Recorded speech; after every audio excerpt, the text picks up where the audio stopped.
kan kita topik tentang cinta sejati.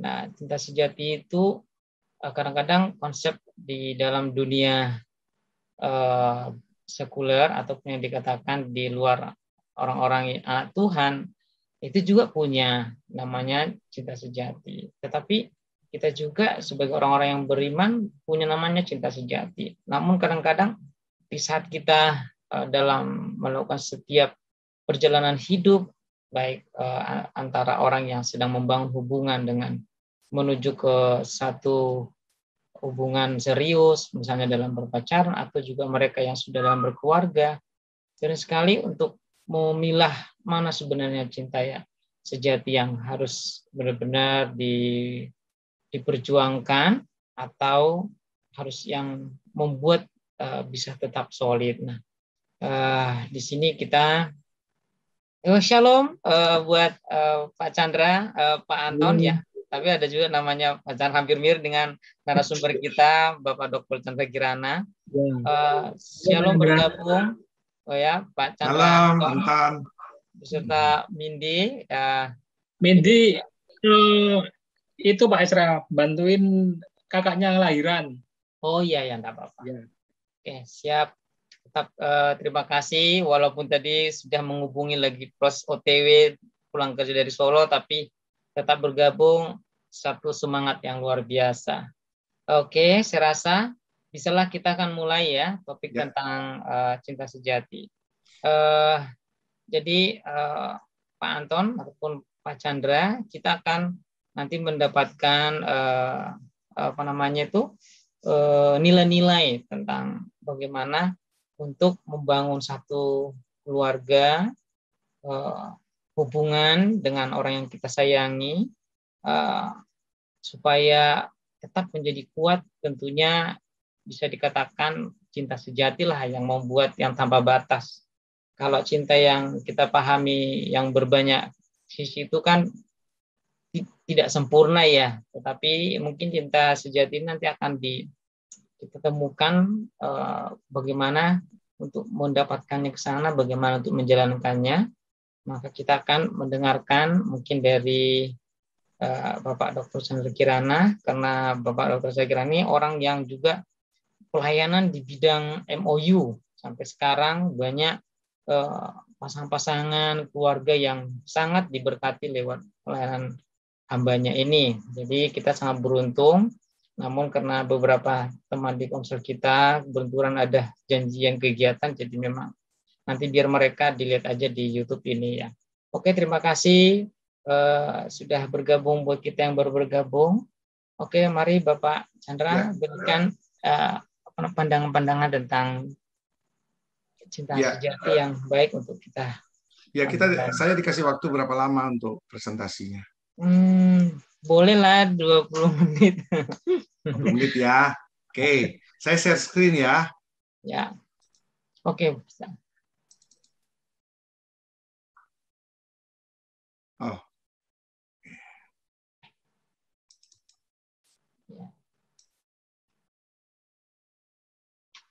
Oke. Nah, kita awali dengan satu topik ya tentang cinta sejati. Ini adalah kita melihat bahwa orang berpikir cinta itu adalah sebuah pertemuan ya, pria dan wanita saling pandang, kemudian saling suka, dan kemudian melanjutkan dengan berpacaran ya. Ending dari pacaran itu adalah menikah ya. Itu pemikiran rata-rata mereka sebagai anak-anak muda gitu ya. Sehingga menurut mereka itu ending hubungan mereka itu adalah nanti sampai kepada pelaminan, titik gitu ya. Nah, makanya dengan demikian mereka itu mempersiapkan yang namanya perayaan pernikahan itu hebat-hebatan. Ya. Waduh, itu sampai ada yang miliar-miliaran ya. Miliar-miliaran loh itu untuk biaya pernikahan saja mahal sekali gitu. Dan kemarin anak saya waktu menikah kemarin Juli, saya lihat aja dari itunya, dari dekornya, wih bagus banget gitu. Dekornya berapa? Wah mahal, Pi. Ya, mahal. Ya. Dekor aja sudah hampir 100 juta loh. dekor saja. Belum IO, belum WO, belum bridal, belum pemain musik, belum MC, wah belum yang lain-lain. Ya, saya bisa membayangkan ya yang sangat mudah yang kelihatan mata kan, wih bagus banget dekornya, saya bilang seneng banget. Saya pikir ya ini 10 jutaan lah. Papi katanya 10 juta gimana? Hampir 100 juta sudah hanya dekor. Ya. Dan mereka berani bayar untuk itu. Hanya untuk apanya? Untuk momen bisa buat foto. Oh sekarang undangan nggak ada kok. Yang diundang kan nggak boleh sama pemerintah PPKM. Ya, Ya. nah, ya hanya untuk difoto kelihatan buat untuk memori dan sebagainya. Mahal sekali. Dan saudara, ya beli cincin, cincinnya aja harganya berapa? Ya, mahal sekali karena ada berliannya. Ya, tartnya pakai tart lagi, tart palsu lagi. Tart palsu aja udah mahal. Bagaimana kalau tart asli gitu ya? Saya sampai aduh bingung saya. Ya, melihat seperti itu, kita lihat mereka itu ya berani membayar mahal untuk sebuah perayaan pernikahan karena rata-rata mereka menganggap itulah titik puncaknya mereka memiliki hubungan antara pria dan wanita. Jadi mereka menganggap bahwa titik tertinggi itu sudah, kalau sudah tercapai sudah sukses gitu. Nah, saudara, inilah yang sebetulnya keliru, ya. Karena sebetulnya bukan perayaannya itu yang harusnya itu kita berani persiapkan. Seharusnya itu ya kita melihat setelah pernikahan itu apa yang kita lakukan. Dan ingat, percaya saya, cinta itu tidak bisa dipakai untuk hidup selamanya. Karena cinta itu akan menjadi pudar. Ya. Cinta itu akan menjadi hilang. Karena semakin berjalannya waktu, cinta itu semakin pudar. Ya. Nah ini yang harus hati-hati. Kenapa? Ada orang yang modalnya cuma cinta katanya. Nggak bisa, saudara. Nah, jadi apa yang harus kita lakukan? Yang pertama adalah pernikahan itu harus diusahakan, ya. Jadi pernikahan itu harus diusahakan sehingga kemudian apa? Kita mulai belajar untuk membangun yang namanya komunikasi, ya. Kita lihat coba dalam Efesus ya. Efesus 5 ayat 33.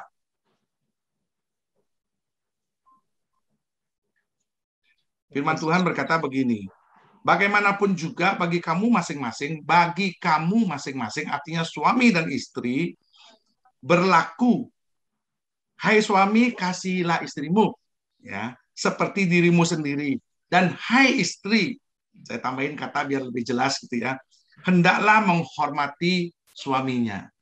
Jadi suami ada tugasnya, istri ada tugasnya, ya.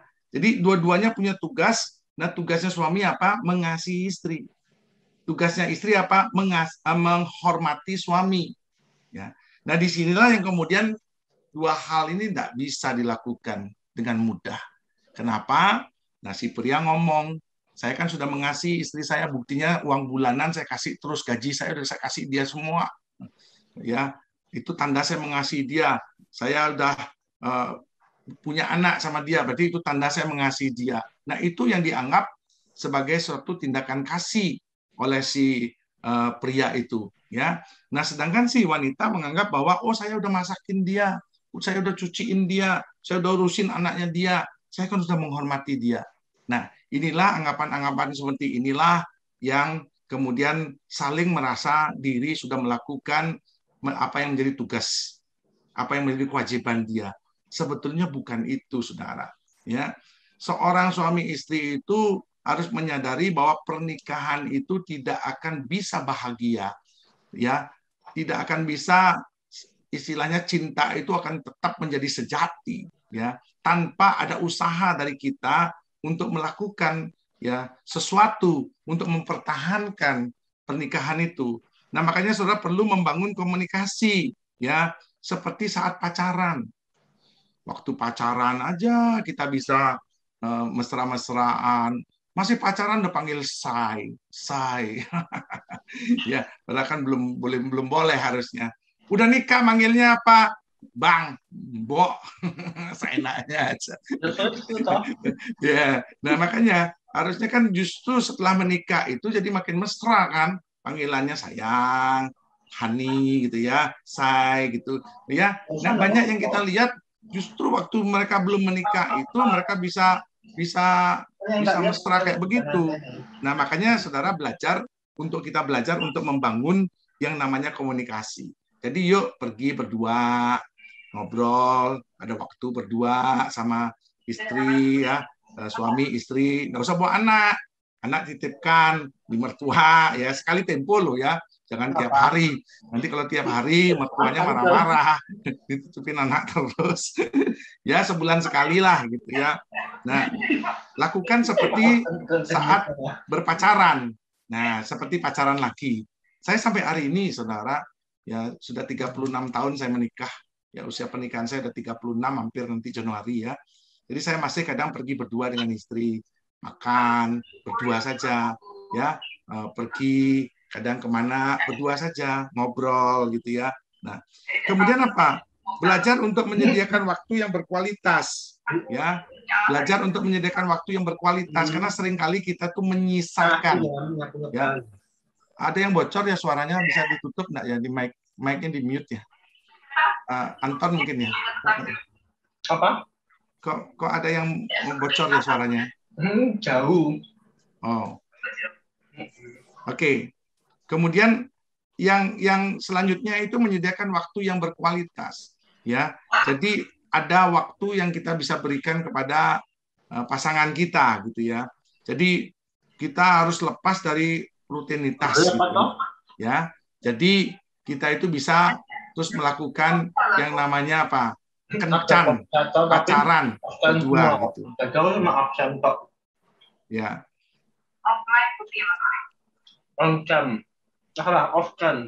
Terus kemudian saudara, pernikahan itu adalah sebuah perjalanan menuju kebahagiaan. Ya. Jadi pernikahan itu perjalanan.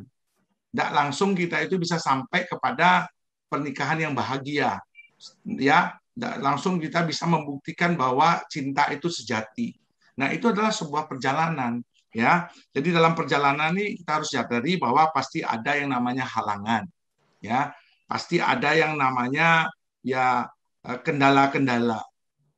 Perhatikan, memang harus kita perhatikan, kadang ada lubang di jalan itu, ya. Kadang ada persimpangan ke kiri atau ke kanan. Nah, kita harus belajar lurus ke depan.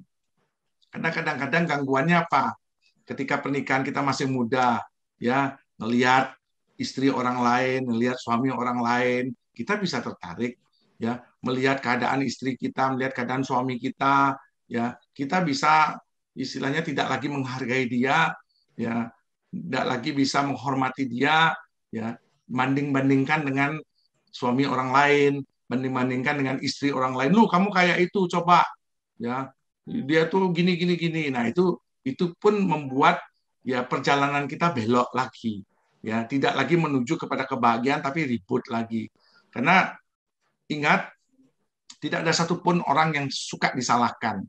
Ya, tidak ada satu orang pun, mau laki mau perempuan, tidak suka disalahkan dan tidak suka dikalahkan. Ya, jadi manusia itu sifatnya selalu ingin menang, siapapun dia, ya selalu ingin menang. Makanya di sana kita harus belajar untuk bisa melihat halangan-halangan seperti apa yang kita akan hadapi di depan. Nah, perlu juga yang namanya waktu istirahat. Kadang kita dalam menjalani kehidupan pernikahan itu ya capek, ya dengan tingkah lakunya, dengan persoalan yang ada. Nah, kadang perlu istirahat. Nah, ya pergilah sekali-kali, ya tur berdua, misalnya kemana? Ya kalau punya duit ke Bali lah, 3 hari nginep berdua saja, ya. Ada honeymoon kedua, loh. Saya aja masih mengadakan honeymoon kedua, honeymoon ketiga, honeymoon keempat. Oh, ini aja lagi sedang merencanakan kapan kita nih honeymoon yuk. Kemarin saya lagi ngobrol sama istri saya, ya kapan ya?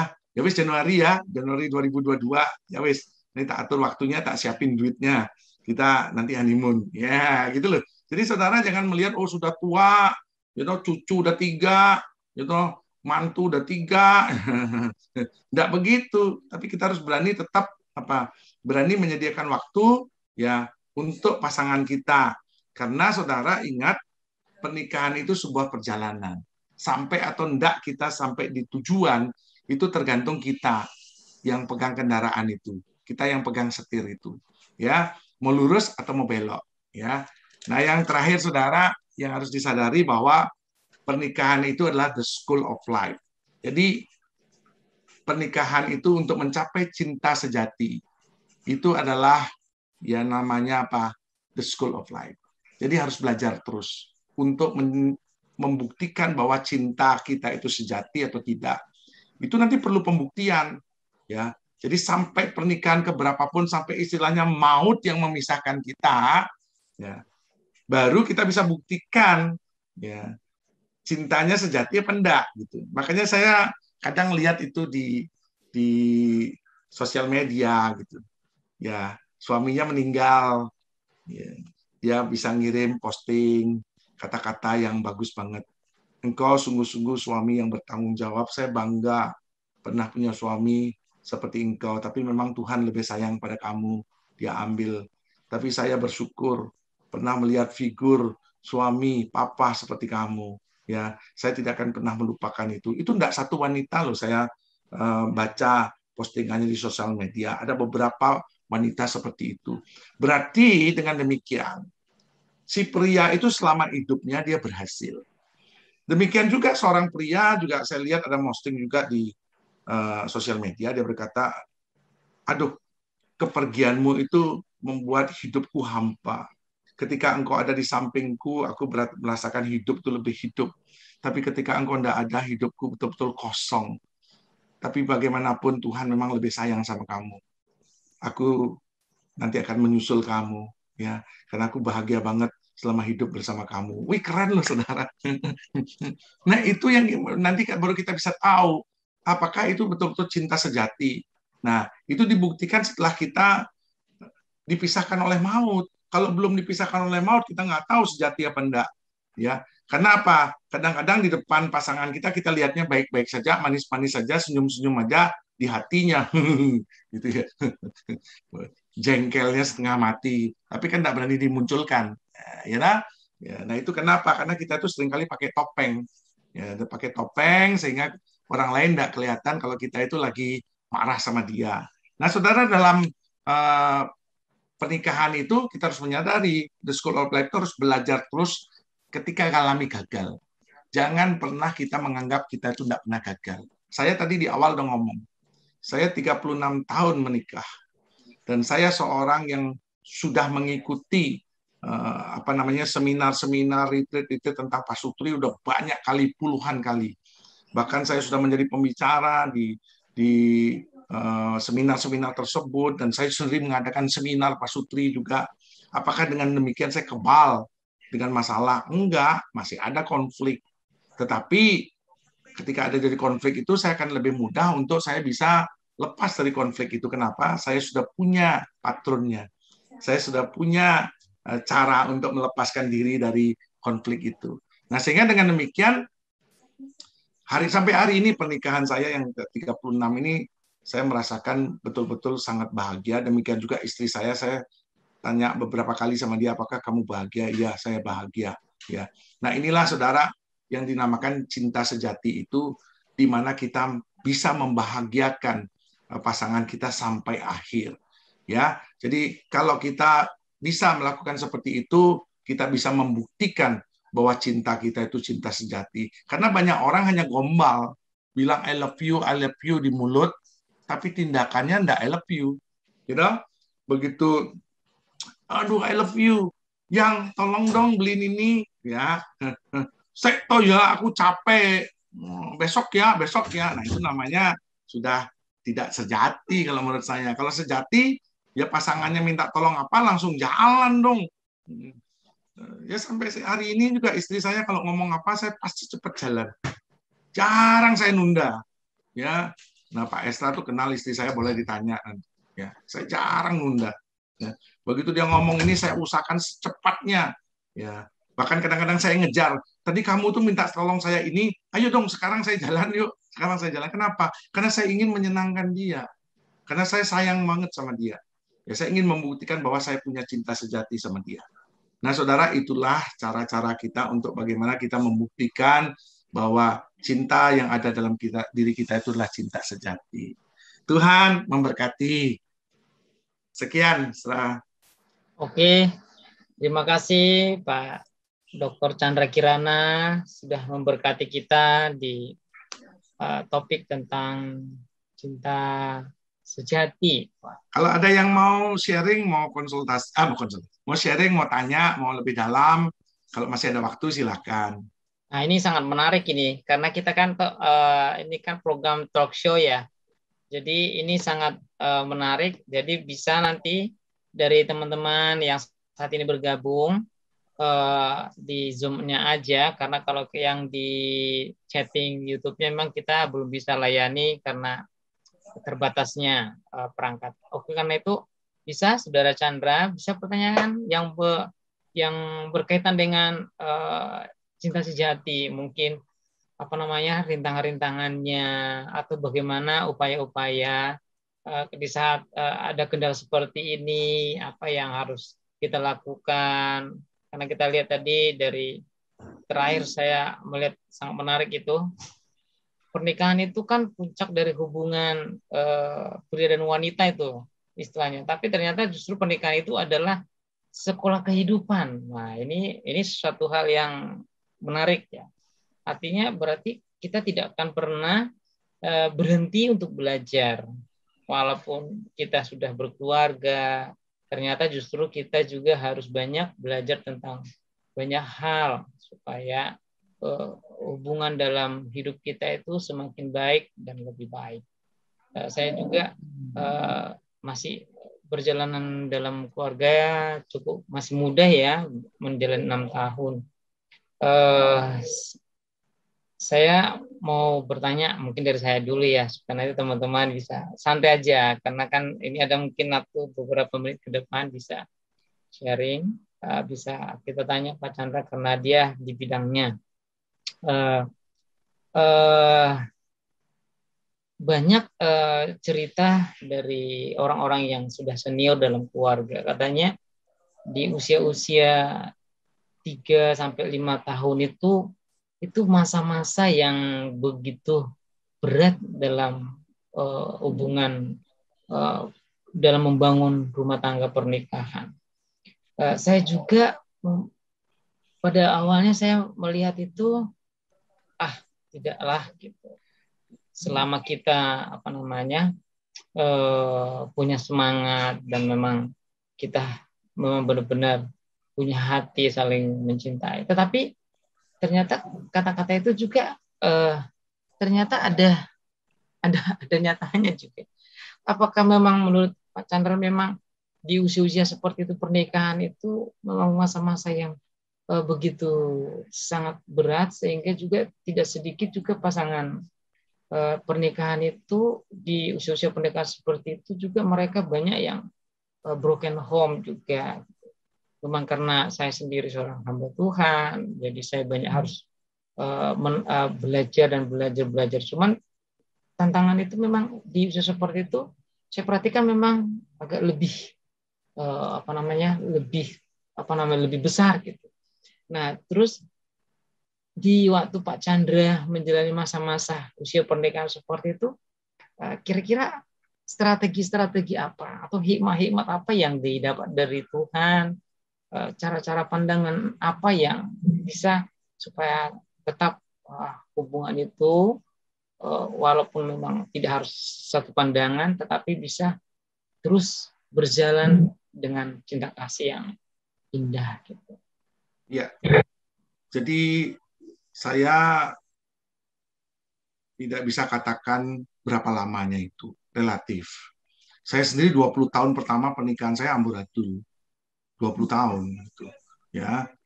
Saya bersyukur kemudian saya bertemu dengan Moment of Unity itu yang mengajarkan tentang bagaimana kita harusnya bertindak sebagai seorang suami istri. Makanya saya memang rindu di BPN itu betul-betul diberikan BPN yang betul-betul mempersiapkan calon pasutri itu. Tapi pada kenyataannya saya lihat BPN banyak sekali kelemahannya, ya, kurang maksimal dalam pemberian materinya, gitu, ya. Jadi hanya yang kasih umum-umum, dia kurang yang di dalamnya, gitu. Padahal sebetulnya itu penting banget, ya. Nah, memang kenapa di awal-awal banyak terjadi konflik? Karena pernikahan itu menyatukan dua pribadi. Nah, pada saat pacaran, kenapa kok mereka bisa baik-baik saja, bisa ngeklop gitu ya? Nah, karena mereka pakai topeng. Jadi dua-duanya pakai topeng. Yang pria maupun yang wanita pakai topeng. Ya, misalnya contohnya begini. Ya, si laki-laki ini datang apel ke si wanita. Ya, kemudian mau ngajak nonton nih ceritanya, atau mau ngajak jajan lah, makan keluar, ya. Nah, si wanita ini ternyata belum siap. Sik ya Mas, aku belum siap. Oh ya, enggak apa-apa, Dik. Mandi-mandi dulu, enggak apa-apa, tak tunggu nih. Ya. Dia dengan setia nunggu setengah jam, enggak ngomel. 1 jam, baru kemudian si wanita itu keluar. Ayo Mas, aku udah siap. Ayo, wah cantik banget kamu. Nah, iya, pergilah. Enggak pernah dipermasalahkan itu. Nah, ketika menikah, baru kan diketahuan bahwa si pria ini orang enggak sabar. Tapi dulu karena dia pakai topeng, jadi si wanitanya 1 jam pun dia mandi, make up gitu ya, dia masih bisa dengan santai menunggu dan it's okay, no problem. Tapi setelah menikah muncul aslinya gitu. Terus dia langsung ngomel, kamu tuh kenapa sih? Nggak bisa toh disiplin waktu. Kan tadi kita bilang jam 6 akan pergi. You know? Jam 6 kok belum ngapa-ngapain. Jadi kan yang kacau semua ini. Wah, marah. Nah, hal-hal seperti itu yang menimbulkan kemudian konflik. Nah, si wanita ngomong, ya yang tahu urusin kan banyak. Ngurusin ini, ngurusin itulah. Kamu tahu saya sibuk, mau bantuin. Ya, nah ini kan saling menyalahkan. Ya, padahal hal itu kecil, sebetulnya si pria tinggal diam, ya, nanti si wanita datang tinggal pergi bareng, hehehe, kayak waktu pacaran kan beres. Tapi yang udah menikah nggak bisa, ya. Kenapa? Mulai egonya muncul, dirinya itu mulai minta dihargai. Ya, kamu tuh sebagai istri itu harus memahami saya dong, ngertiin saya dong, ngertiin saya. Jadi pasangannya disuruh ngertiin dirinya. Dia sendiri belum tentu bisa ngertiin dirinya sendiri, orang lain suruh ngertiin dia. Nah, ini problem. Makanya dalam pernikahan tuh jangan kita berkata kamu ngertiin saya dong. Janganlah dia sendiri ngertiin kita. Kita aja belum tentu ngerti diri kita sendiri kok. Makanya itu problem yang sulit buat dia. Nah, yang harus berubah siapa? Saya. Nggak mungkin kita tuntut dia untuk berubah. Karena disinilah letaknya kenapa terjadi konflik, karena saling menang-menangan. Si pria ingin wanita itu jadi seperti apa yang dimaui oleh si pria. Si wanita ingin juga si pria itu tunduk, nurut sama keinginan si wanita. Jadi saling menang-menangan, ya, saling ingin menguasai. Makanya kemudian muncul kata-kata, apa yang bisa kamu berikan pada saya? Tuntutan keluar. Dulu saya menikah sama kamu, saya berharap kamu bisa melayani saya. Dulu saya menikah dengan kamu, saya berharap kamu bisa memenuhi semua kebutuhan saya. Saya. Kamu, saya. Gitu. Nah, itu mulai tuntutan-tuntutan muncul kayak begitu. Ya. Nah, itulah yang akan muncul. Makanya tidak akan bisa mencapai yang namanya titik bahagia. Karena perjalanannya sudah kacau balau. Nah, makanya apa? Kendaraannya yang diganti. Karena kendaraannya salah. Kendaraan yang dipakai tadi itu apa yang kamu bisa berikan kepada aku diganti dengan apa yang saya bisa berikan buat menyenangkan hatimu. Nah, kendaraannya seperti itu. Ya, baru bisa jalan dengan enak. Coba kita nanya nih, ini mumpung yang laki-laki di sini sama-sama ya sudah punya istri. Coba kita ngomong sama istri kan, yang Apa yang saya bisa lakukan untuk bisa menyenangkan kamu? Gitu loh. Ya, coba toh. Seneng nggak istri kita? Wes seneng. Yang badanku pegel nih, pijetin ya. Oh siap. Ya aku pengen martabak nih, beliinnya. Ah siap. Itu coba. Seneng nggak dia? Seneng. Coba kita tuntut dia. Kamu hari ini masakin saya. Loh kamu saya pulang kerja. Teh nggak dibuatin ini. Tuntut terus dia. Wah stres loh. Ya coba kita yang jadi dia. Gitu. Kita juga nggak mau dibegitukan kan. Nah misalnya contohnya istri bilang, kamu tuh kerja kerja kerja, nggak pernah ngumpul duit, kurang terus. Mau kerja yang lebih pinter, tuh kayak kokomu, dapat duitnya banyak. Wah kita juga nggak seneng hati kan, dituntut seperti itu kan. Nah, tapi kalau istri ngomong, ya yang kita dapatnya segini, ya syukurilah. Ya kita nikmati apa yang kamu dapat. Saya udah lihat kamu tuh usaha keras kok. Ya terima kasih ya, kamu sudah berusaha. Ya kita syukuri aja. Waduh, jadi suami itu langsung rasanya, besok kerja lebih keras lagi. Gitu. Kenapa? Karena diri kita itu tidak nuntut dia, ya, tapi kita memberi pujian, memberi kekuatan, memberi hiburan dan sebagainya. Nah itulah makanya kita bisa sampai titik berakhir kita itu akan bisa sukses. Jadi tidak tentu apakah 1 tahun bisa baik, bisa. Apakah 2 tahun bisa. 50 tahun aja belum tentu baik. Loh, saya kemarin ini belum, oh ya udah lama sih, udah ketemu orang pernikahan 40 tahun loh, sedang kongkong. Umurnya udah 60 lebih. Datang konseling sama saya. Ngomongnya apa? Saya pengen cerai. Om? Yang bener om. Om, umur berapa sekarang? 63 tahun. Pernikahannya udah berapa lama om? 40 tahun. Kok baru mau cerai om? Udah punya cucu. Iya, dari dulu sebetulnya saya udah nggak cocok. Dari dulu saya sebetulnya sudah gini. Cuman saya tahan terus. Ya, wes sekarang saya udah nggak tahan. Saya bilang telat om udah keburu tua. Bener loh, ini kejadian nyata dan orang itu datang ke saya. Ya, coba bayangin. Makanya kalau ditanya Esra tadi, kira-kira 5 tahun tok. Ya buktinya ini ada yang 40 tahun kok. Masih belum beres-beres. Letaknya di mana? Letaknya adalah di diri kita sendiri. Mau cepat beres, lakukan ya apa yang seharusnya kita lakukan. Ya, jadi itu penting, semua letaknya di diri kita sendiri. Biarpun kita menikah 1 tahun, anak saya itu Albert itu ya baru menikah 2 bulan, saudara, nggak pernah ada konflik. Kenapa? Karena sudah dilatih dulu dari awal. Jadi suhunya tuh banyak. Jadi selain BPN di gereja oleh pendeta senior, ada 3 lagi orang-orang MOU yang bimbing dia. Ada Pak Freddy, ada Pak Agus, ada Pak Witian, Pak Yusa itu 3. Bayangin belum menikah 4 udah gurunya. Jadi begitu menikah dia langsung tahu apa yang harus dia lakukan. Jadi sampai hari ini pun saya tanya sama istrinya, sudah pernah konflik belum? Anda api, jangan konflik. Kita nggak mau konflik kok. Ya, kita mau baik-baik saja. Kenapa? Ilmunya sudah punya dia. Jadi begitu mau konflik, dia langsung stop. Gitu. Nah, disinilah pentingnya kita belajar. Ya, nggak bisa cinta sejati itu dan kita mendapat sebuah kebahagiaan dalam hidup pernikahan itu tanpa punya usaha. Ya, jadi mau pernikahan 1 tahun, 2 tahun, 5 tahun, 20 tahun itu enggak jamin.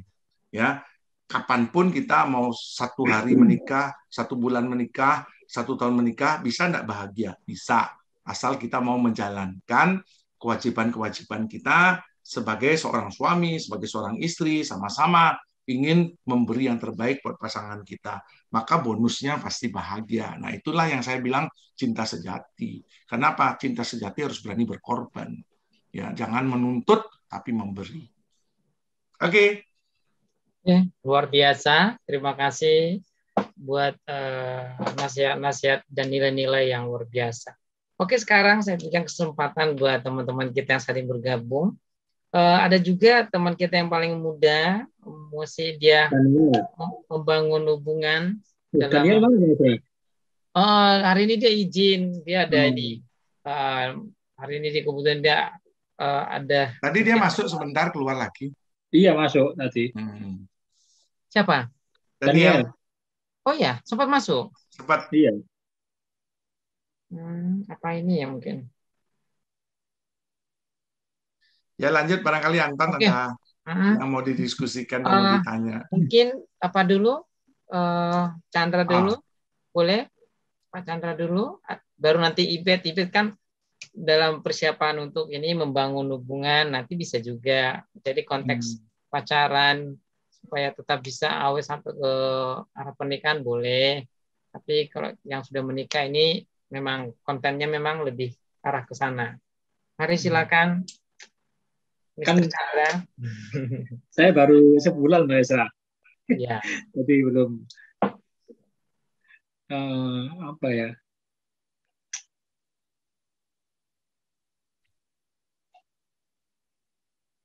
Pertanyaannya, baru sebulan menikah. iya tanggal 1 kemarin Mbak Chandra. Nah, berarti sudah ada ternyatanya ketemu belum? Ternyata Gimana Mbak Chandra?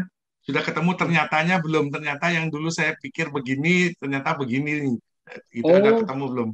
kayak topengnya tadi itu Mbak Chandra bilang Mbak Ya, Chandra, topengnya. Oh, heeh. nggak betul, nggak Belum ada. ya. Apakah Iya. apakah apakah sudah menemukan egonya masing-masing setelah 1 bulan berjalan atau masih Belum, memang belum Kalau eh, 1 bulan biasanya belum sih. 3 bulan lah. oh, Sudah mulai tampak ada 1 2 gitu.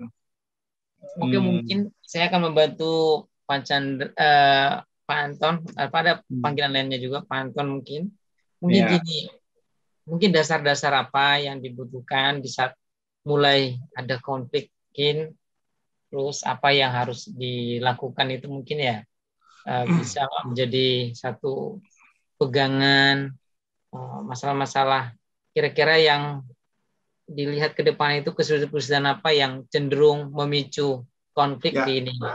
kalau kita lihat dari tingkat perceraian di Indonesia itu, saya lihat analisanya itu dari hasil survei, tingkat pertama yang menduduki rating paling tinggi itu komunikasi.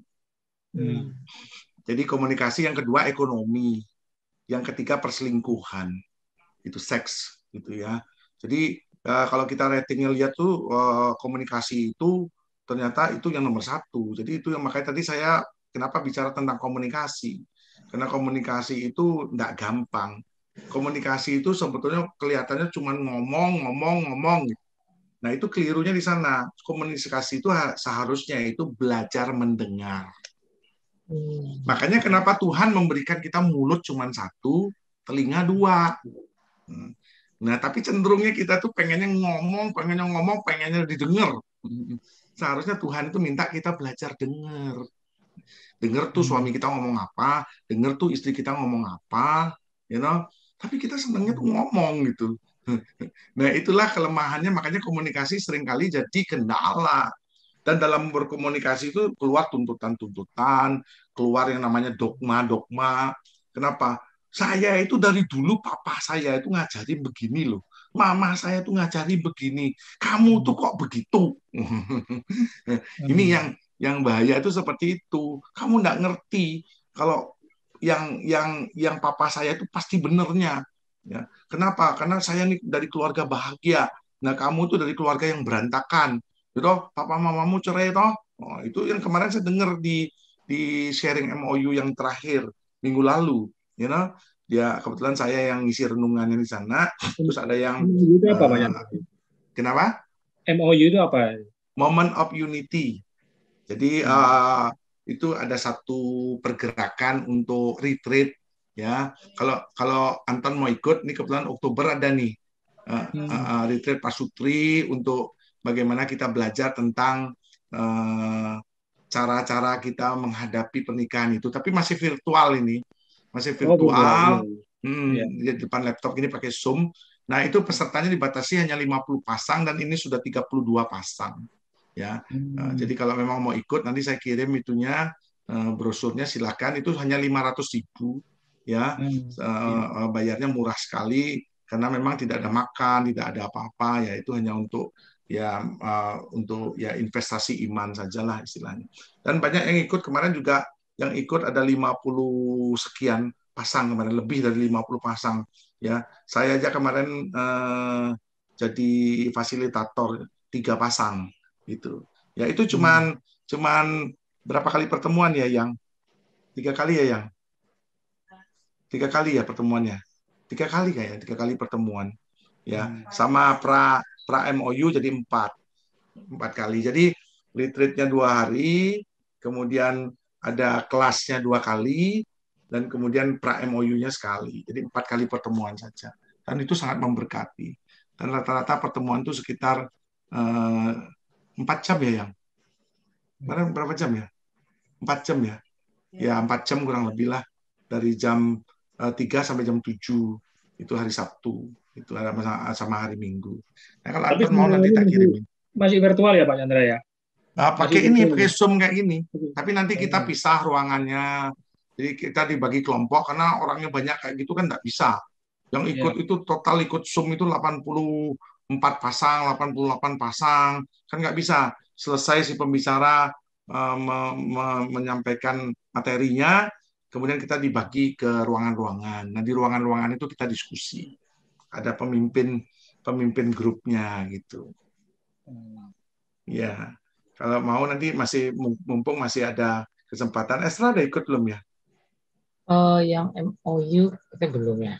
Kalau mau ikut nih kebetulan kalau hamba Tuhan ada yang support. Kalau hamba Tuhan ada yang support. Ya, Ya jadi nanti kalau mau ikut saya segera. japri Pak Chandra aja nanti. Pak Kenapa? Chandra. Saya japri Pak Chandra aja nanti itunya. Oh ya, ya, ya. Ya. Ya, ya. Gitu. Itu seluruh seluruh Indonesia apa satu Seluruh Semarang Indonesia. aja? Seluruh Seluruh Indonesia, Indonesia. tapi nanti yang Jawa Tengah ininya Jawa Tengah sendiri. Oh Apa gitu. namanya? Zoom. Pemimpin grupnya, Oh gitu. fasilitatornya. Jadi nanti mudah komunikasinya. Hmm. Iya, iya. Karena virtual mungkin malah lebih ini ya. Apa kesempatannya lebih banyak ya. Ya murah, karena kalau tatap muka itu 1,7. Oh iya, sampai segitu ya. Di luar Ya, kota itu tapi ya, nginap Pak di Chandra. hotel 2 malam. Oh Hmm. retreatnya dalam kota Pak Chandra ya. Kalau Di kalau Salatiga, biasanya kita di oh. Salatiga di Wahid, Hotel Wahid, biasanya kadang-kadang Lala Sasri. Ya, Hmm. terakhir kemarin juga ada yang hamba Tuhan di Hotel Pananaran, gitu.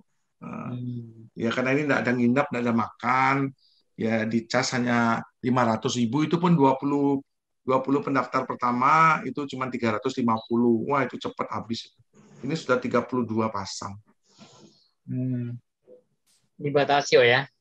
Dibatasi 50 karena kalau lebih dari itu kan sudah tidak nyaman. Nggak Terus kita maksimal. juga fasilitatornya juga kan dibuat nih banyak yang lebih muda-muda nanti.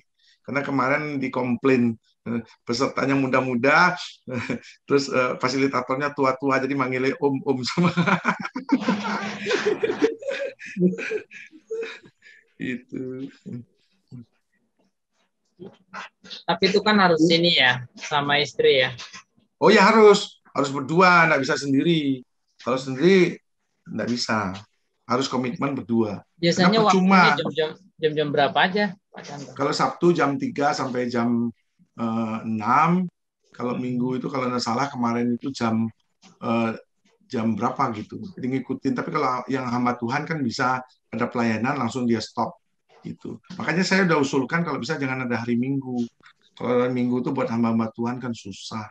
Apalagi sekarang kan sudah mulai ibadah tatap muka ya. Iya, nggak tahu yang nanti yang akan datang nih, saya nggak tahu harinya. Wah, terima kasih. Ini sangat luar biasa. Bahkan ada kesempatan nanti mungkin di keluarga Komsel TOL yang ingin bergabung nanti bisa kita kasih supaya di Japri sendiri ke Pak Chandra. Mungkin ada pertanyaan lain? Halo Ibet. Halo Ibet, gimana kabarmu Ibet? Halo Om, Ayo, enggak apa-apa cerita. tuh bingung mau nanya apa. Lebih Pak ke Chandra. yang sudah menikah ya mungkin ya. Enggak Enggak juga harus. sih, Dan bisa yang pacaran. Oh iya, Pacaran juga ya boleh. ini Om mau nanya sih, gimana sih kita mengetahui bahwa pasangan kita ini adalah cinta sejati, Jian gitu. Kalau saat pacaran belum bisa, Belum bisa ya Om ya? pasti nggak bisa. Kenapa? Kan tadi Hmm, saya sudah sebutkan di awal, mereka hidup masih pakai topeng. iya Nggak itu. bisa dipaksakan untuk mereka betul-betul itu ya apa namanya betul-betul topengnya dibuka. Karena pasti akan terjadi putus di tengah jalan, ya. Makanya bayangkan kalau misalnya kita tahu pasangan kita itu tidak sabaran, ya kita tahu dari awal, ya kita pasti tidak mikir-mikir, wah kok orangnya kayak gini nih, tidak sabaran, orangnya ini kok keras banget, bentak-bentak nih, wah ya tidak mau, gitu. Ya makanya mereka biasanya menyembunyikan itu semua, ya itulah yang saya katakan topeng gitu. Jadi menurut saya dilihat cara memilih pasangan yang istilahnya nanti akan bisa menjadi pasangan sejati atau cinta sejati itu ada si tipnya. Yang pertama adalah dia takut akan Tuhan. Itu yang penting dulu, ya. Dan yang kedua itu dia betul-betul memperhatikan kita, tidak minta diperhatikan, ya. Karena kasih atau cinta itu muncul karena ingin memberi, ya. Tapi kalau dia banyak nuntut kita ini, nuntut kita itu, nah itu perlu dipertanyakan. Tapi kalau dia istilahnya mengasihi kita tuh kelihatan kok, ya, dari cara dia ngomong, dari cara dia istilahnya yang melayani kita gitu. Nah itu penting, itu yang kedua. Terus latar belakang keluarga dilihat. Apakah keluarganya itu keluarga yang istilahnya genah gitu ya, kalau orang Jawa bilang tuh genah. Ya, enggak sering kawin cerai, ya, enggak sering istilahnya yang aneh-aneh gitu loh. Nah, itu ada yang namanya bibit, bobot dan bebet gitu ya. Nah, itu yang harus kita perhatikan. Toh kalau memang istilahnya ya kita enggak mendapatkan yang betul-betul di latar belakang keluarga yang baik, ya hati-hati di sana, boleh, tapi nanti kita akan lebih banyak ketemu masalah yang harus lebih hati-hati. Oke, Itu sih Om. 3 hal itu aja sih yang diperhatikan. Ya, terima kasih Om. Nah, jangan tertipu dengan kata I love you, jangan tertipu dengan kata I love you. Saya lihat Ibet bagus temannya yang sekarang saya lihat cinta Tuhan ya, Bet ya. Amin. Amin. Mungkin ada pertanyaan lain, nggak apa-apa, Bet.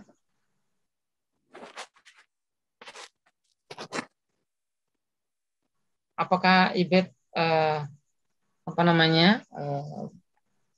selama membangun hubungan dalam perpacaran ada kesulitan-kesulitan cara berpikir mungkin dia kalian berdua sehingga sering bentrok, konflik, mungkin jadi bisa mungkin dikasih masukan-masukan dari Pak Dr. Chandra Kirana?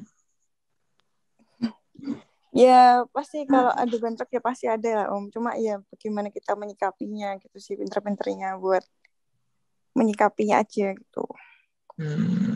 Seperti tadi kan ada 3 itu. Pertama di komunikasi. Kira-kira komunikasi kalian apakah baik-baik saja kah? Kalau lagi baik-baik pacaran, saja. Kalau lagi pacaran pada umumnya pasti baik. Iya. Komunikasi belum ketemu di sana. Makanya saya bilang kategorinya 3 untuk menentukan bisa sejati enggak nantinya itu. Ya, itu yang tadi saya sebutkan 3 itu yang diperhatikan buat yang lagi pacaran. Istilahnya indikasi. Indikasi ya. Kalau soal finansial itu kan masih terbatas ya, karena hubungan kan masih... Kalau soal finansial itu ya ada hal yang kedua memang. Makanya yang kedua itu juga perlu diperhatikan soal finansial. Jangan pernah berpacaran dengan orang yang tidak punya kerjaan. Udah, itu aja. Jadi sejelek apapun pekerjaan dia nggak apa-apa, yang penting dia punya kerjaan gitu. Tapi kalau dia nggak punya kerjaan, jangan pacaran sama dia.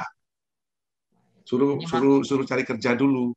Ini masukan yang sangat bagus ya, karena zaman sekarang anak-anak muda sekarang itu kadang-kadang enjoy-nya aja yang dipikirkan. Mereka tidak memikirkan apakah produktif orangnya atau memang orangnya malas, tidak mau bekerja. Kadang-kadang itu tidak menjadi pemikir, ternyata itu sangat berpengaruh juga untuk mencapai hubungan yang baik ya.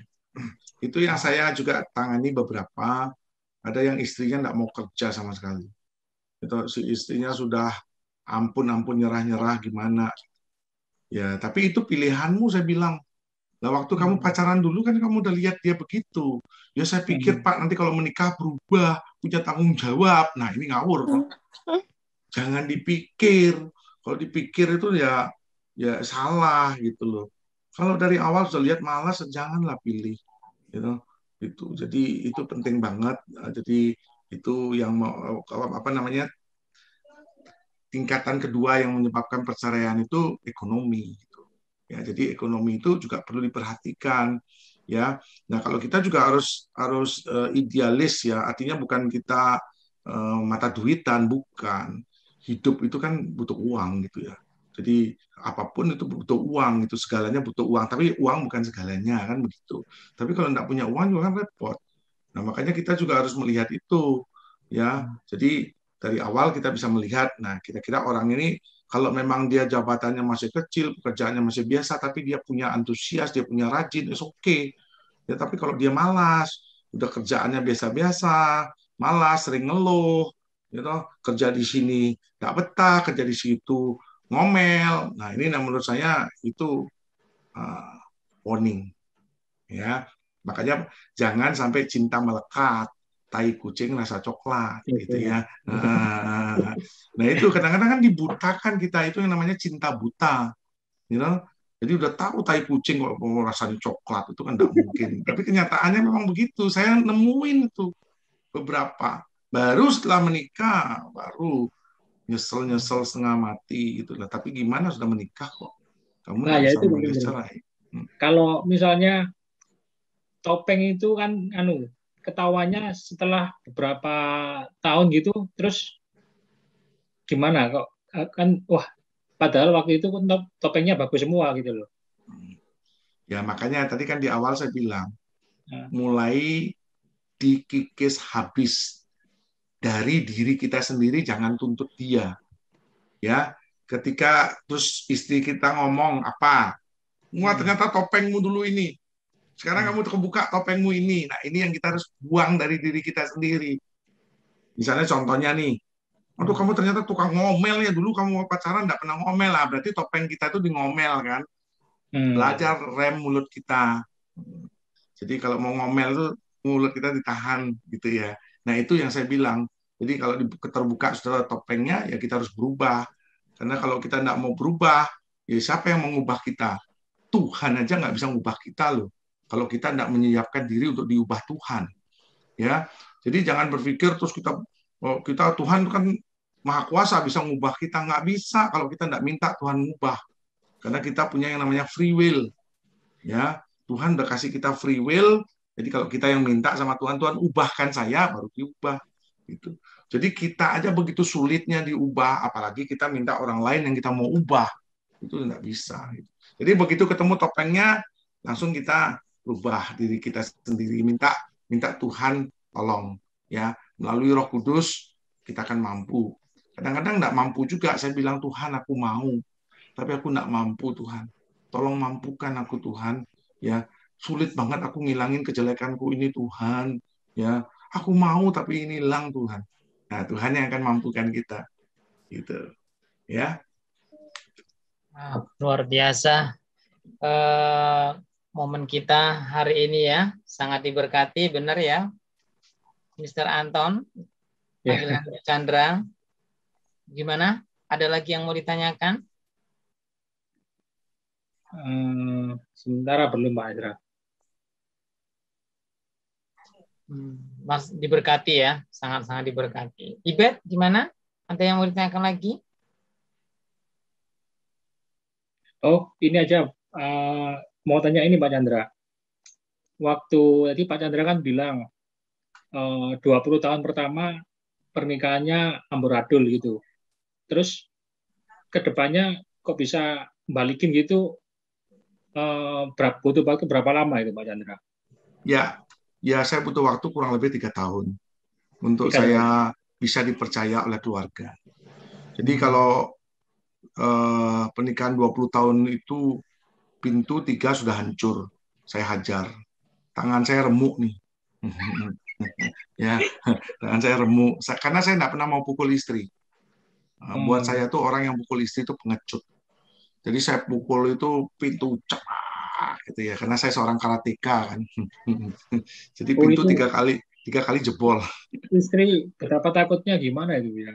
Oh iya takut, tapi kan namanya istri ya, takut tapi besok ya gitu lagi kan, kita namanya suami istri kan tiap hari kan bisa baik lagi. Nah, udah habis berantem ya nanti berapa lama baik lagi kan gitu, tapi berantem lagi gitu ya. Dia tuh ketakutan banget sama saya, jujur dia tertekan banget sama saya gitu. Nah, itulah yang menyebabkan konflik, karena dia tertekan, dia tidak bisa maksimal, jadi dia banyak memendam rasa benci gitu ya. Makanya dia 8 kali kan minta pulang kampung, you know. Dia mau tinggalkan saya 8 kali itu, mau pulang ke rumah orang tuanya. 2 kali dia mau bunuh diri, you know. Dan sekali dia minta cerai gitu loh, karena udah nggak tahan gitu. Padahal saya ini orangnya baik loh, baik benar menurut saya. Tapi menurut dia itu nggak baik. Kenapa? Kalau saya baik itu kan saya nggak judi, saya nggak main cewek, saya nggak ngepil, saya nggak yang aneh-aneh enggak lah gitu ya. Menurut saya itu udah baik. Gajian, semua gaji tak kasih dia, dia tuh di rumah apa namanya betah gitu di rumah, terus pelayanan di gereja kan baik. Ternyata itu enggak cukup baik seperti itu. Nah, baik itu adalah bagaimana saya dengerin dia ngomong. Jadi karena dia kadang-kadang tertekan, dia tidak bisa ngomong sama siapa-siapa, ya kadang-kadang dia ngomong sama tetangga, sama pembantu kan tidak nyambung. Dia ngomongnya sama saya, ngomong sama saya banyak digentak gitu loh. Makanya akhirnya dia stres sendiri kan gitu. Nah, begitu saya mengerti ikut MOU itu banyak saya berubah, mulai berubah, dia pun tidak percaya saya berubah. Jadi anak-anak saya pun tidak percaya saya berubah, karena anak saya paling sulung itu yang paling tua, itu pun benci banget sama saya. Cita-cita dia cuma satu, bunuh saya. Jadi nanti kalau dia udah dewasa, dia udah kuat, dia mau bunuh saya. Itu cita-cita dia. Tapi ketika saya berubah, itu ya mereka tidak langsung bisa terima saya sebagai seorang yang pribadi yang baru. Tidak, dia ragu-ragu. Jangan-jangan papi ini ada apa-apanya. Ngomongnya berubah, tapi kenyataannya nggak berubah gitu. Jadi betul, ya kurang lebih 3 tahun lah baru mereka betul-betul yakin saya itu berubah gitu. Ya, di sanalah kemudian waktu anak saya yang pertama itu menikah, dia bisa menyatakan bahwa dia itu sayang sama saya. Nah, itu kan tidak mudah itu, ya. Itu yang saya rasakan itu sampai hari ini itu, waduh bersyukur banget. Sekarang anak-anak saya itu semua sayang sama saya. Ya, kalau dulu anak-anak saya itu tidak ada yang dekat sama saya, bahkan yang nomor satu tuh benci sekali sama saya. Makanya waktu dia menikah, MC nanya, Richard, sekarang kamu menikah, setelah menikah masih tinggal sama papi apa udah rumah sendiri?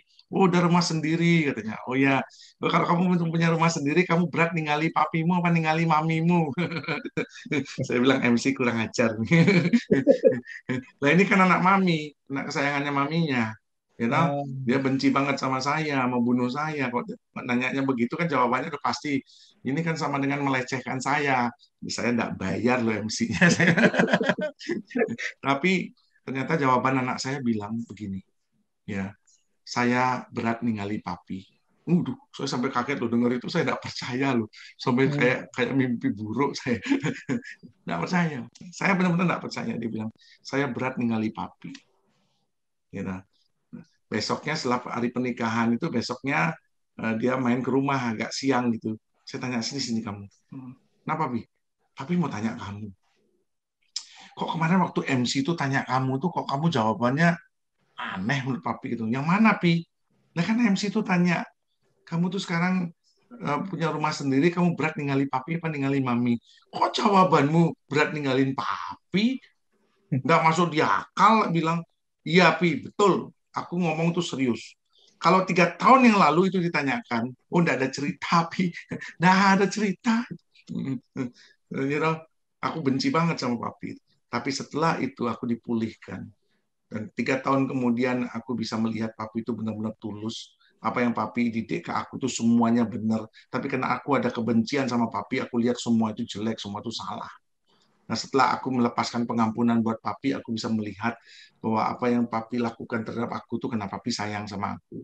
Ya, karena apa yang Papi lakukan itu semua untuk masa depanku. Waduh, itu loh. Saya sampai nangis loh dengar kayak begitu, ya. Nah, itulah artinya apa?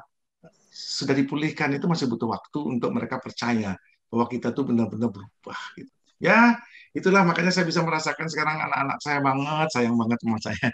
Saya bersyukur ya, saya bisa mendidik anak-anak semua Baik, itu ya. Puji Tuhan.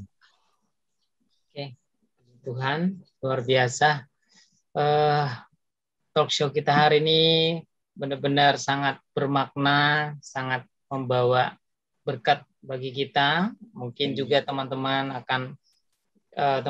yang mengikuti MS Shalom di YouTube ini akan diberkati. Cuman hanya untuk chattingnya kita tidak bisa layani, sifatnya hanya mendengarkan saja. Tetapi nilai-nilai yang dibagikan oleh hambanya, Bapak Dr. Chandra Kirana, sangat luar biasa. Awalnya mulai dari bagaimana sebagai posisinya untuk membagi waktu sebagai hamba Tuhan melayani baik dalam pendidikan dan berbagai banyak kegiatan, juga bisa mengatasinya dengan sangat bijak. Dan yang lebih lagi tadi kita masuk topik tentang cinta sejati. Wow, dahsyat ya. Jadi cinta sejati itu ternyata hubungan yang di dalam pernikahan itu justru di situ adalah sekolah kehidupan. Artinya kalau teman-teman yang masih belum menikah, belajarlah banyak hal tentang apa yang sudah dijabarkan dari materi ini. Karena setelah menikah, justru kita akan lebih banyak lagi belajar untuk sempurna, supaya kita bisa menjadi pasangan yang dahsyat, yang luar biasa. Ada nilai yang tadi yang sangat menekan di sana itu, jangan pernah berpikir untuk mengubah orang lain supaya terjadi perubahan, tetapi dari diri kita sendirilah buat perubahan, maka nanti akan terjadi perubahan terhadap orang lain juga. Ini sangat luar biasa. Terus ada lagi yang menarik, jadi kalau orang yang masa pacaran itu topeng, wah ini tanda tanya besar. Jadi teman-teman yang saat ini yang sedang membangun hubungan menuju ke pernikahan, tetap semangat, karena Tuhan selalu beserta kita. Jadi jangan pernah saling menyalahkan satu dengan yang lain, topeng siapa yang paling jelek atau siapa yang tidak baik, karena saat kita benar-benar punya hati untuk membangun cinta sejati itu, nanti di pernikahan itu akan menjadi satu hubungan yang luar biasa karena kita lakukan dan kita mulai di dalam Tuhan. Puji Tuhan, waktu berjalan terus, kami sangat berterima kasih kepada hambanya Bapak Dr. Chandra Kirana yang sudah memberkati di Talk Show Part 2 di Komsel Tree of Life Mahanaim ini. Biarlah ke depan kami semakin kuat dan baik di dalam membangun hubungan untuk sesama, baik kepada Tuhan. Cinta sejati itu akan terus menjadi ciri khas kami, walaupun mungkin ada konflik, ada tantangan, ada masalah, tetapi kami tidak akan pernah berhenti untuk belajar membenahi hidup supaya baik untuk kemuliaan Tuhan. Oleh karena itu, mari Bapak Dr. Chandra Kirana berdoa untuk meng-closing talk show kita untuk malam ini, akan Komsel Tree of Life supaya menjadi semangat terus melayani Tuhan, baik di tengah keluarga, baik dalam pekerjaan, baik dalam pelayanan. Ya. Mari kita berdoa. Kami datang ke hadirat-Mu Tuhan malam hari ini mengucap syukur dan berterima kasih atas apa yang sudah boleh terjadi malam hari ini. Biarlah apa yang sudah kami dengar, apa yang sudah kami bagikan, itu boleh menjadi berkat bagi setiap kami, dan khususnya mereka yang bisa menikmati juga via channel YouTube. Biar Tuhan memberkati setiap mereka yang mendengarkannya. Bapak memberkati untuk Komsel TOL ini, biar terus berkembang maju, menjadi Komsel yang baik, menjadi Komsel yang hidup, dan menjadi Komsel yang bisa bermultiplikasi, sehingga nama Tuhan yang dipermuliakan. Berkati hamba-Mu, Saudara Estra, dalam pelayanannya, dalam keluarganya, dalam kesehatannya, dalam keuangannya, semuanya Tuhan Engkau berkati, sehingga dia boleh menjadi berkat bagi banyak orang. Berkati juga teman-teman yang lain, baik itu Saudara Anton, untuk Saudari Yohana, juga Saudari Elizabeth. Engkau berkati Tuhan setiap mereka yang hadir malam hari ini, biar mereka boleh merasakan kebaikan-kebaikan Tuhan mulai hari ini sampai selama-lamanya. Sebentar kami akan mengakhiri talk show ini. Bila segala sesuatu yang kami lakukan, kami kembalikan hormat pujian hanya bagi nama Engkau saja. Dan di dalam berkat nama Tuhan kami, Yesus Kristus, kami mengucap syukur dan kami berdoa. Haleluya. Amin. Amin. Puji Tuhan. Shalom, salam sejahtera dalam Ya. kasih Yesus Kristus. Sampai ketemu next time kegiatan. Terima kasih Om Ya, Chandra. sama-sama Terima Iben. kasih. Terima Terima kasih. kasih Intan. Terima kasih Esra. Shalom. Boleh di live ya. Sampai ketemu kegiatan yang selanjutnya.